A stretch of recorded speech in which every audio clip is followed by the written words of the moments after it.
Hi guys, it's Mark Zippy, Mr. Sci-Fi, also known as Mark Zippy of Space Command. Happy New Year, guys! 2020, we're in the future. Lots is happening.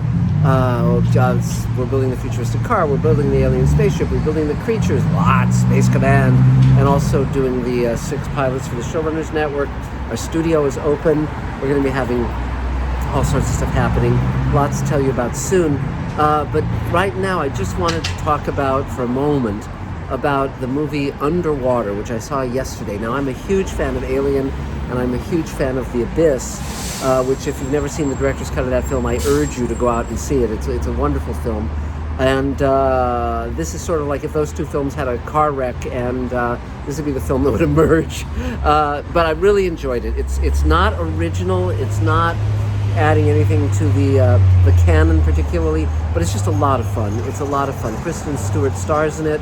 The funny thing is, it's an underwater drilling platform, and they drill, and something comes up that shouldn't come up, and but the underwater suits that look like really cool spacesuits, they look like the spacesuits from Alien by and large. They're great. The creatures are okay. And it's just a fun film. It's just fun. If you're not expecting too much, it's really a good time had by all, or at least by me. And Kristen Stewart really devotes herself to it. She throws herself into it. It's got but it's funny because if you compare how the characters are delineated in movies like Aliens and also in The Abyss, they're really well delineated. They're very distinct from each other. They seem to have a history. They seem to have personalities. They seem to know each other and have a history with each other. Here, none of that is the case. It's very funny because it's people working on a drilling platform. Most of them don't seem to know each other. They have no chemistry. There's the guy who designed it, the French guy who designed it, knows his rig and knows what to do. And Kristen Stewart has a lot of ability to kind of come up with ideas and do stuff.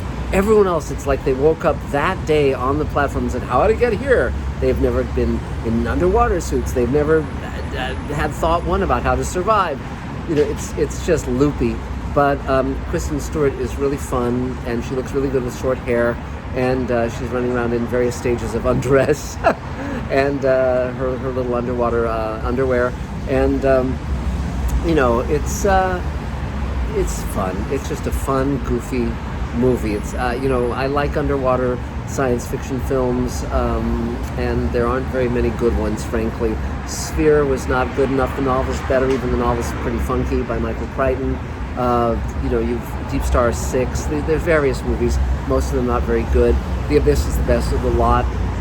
But when Underwater comes out on Blu-ray, I'll certainly buy it and watch it every now and then when I just want something that's just fun and goofy. And so that's about it for that movie. Now, I also saw, Elaine and I went out of town for a few days and watched The Messiah, which is a new series on Netflix that posits if the Messiah came back, or if someone claiming to be the Messiah came back, what would happen. And it's really well done. It was the first season of it. I thought it was fun. The cast is really good.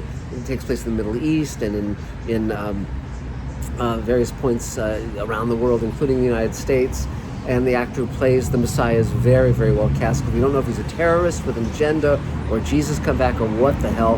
And it's funny because I just wrote a pilot for the CW called The Theurgist that very much is a modern Jesus story as well, but with a very different angle of attack, much more U.S. based, dealing with YouTube stars, things like that. It was really fun to see how someone else would tackle similar material. Meantime, of course, we'll be taking out The Theurgist more, and it's reverted back to us from the CW, and we're about to pitch the Space Command to the CW, and they also want me to come in with my friend Howard Benjamin at the top of the spring to pitch more shows, and we'll be bringing in Magic Time. So lots is happening, lots of very cool stuff. So that's sort of it for now, just a short one. We'll be talking much more soon, and that's about it. Take care, guys.